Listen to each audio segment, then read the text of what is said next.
sportivi, bentrovati alla Palaminardi di Ragusa, 12ª giornata del campionato nazionale di calcio a 5 femminile. In campo Virtus Ragusa Futsal e VIP Tombolo.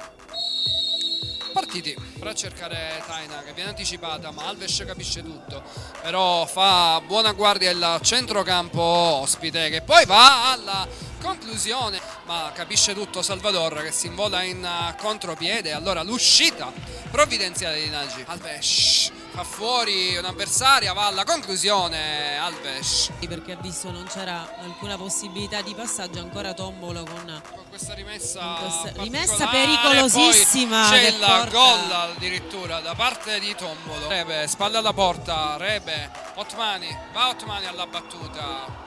Sfortunato palo di Filomena Otmani. Taina che poi sbaglia il passaggio, e allora poi Nagy. Taina viene messa giù, non c'è scorrettezza a giudizio dell'arbitro, e Tombolo è già dall'altra parte e va addirittura a fare il 2-0 per Nazza. E poi la conclusione vincente da parte di Alves, e allora Ragusa che accorcia le distanze. Finalmente il gol che si aspettava Alves, che a perdere non ci sta.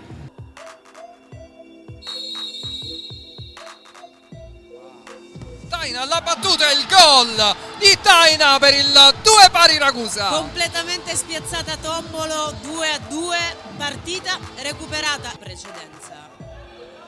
Buona qui la palla per Alves, che va alla battuta, traversa clamorosa di Alves. Sfortunatissima Alves. Perde palla qui Ragusa, attenzione al contropiede delle Venete.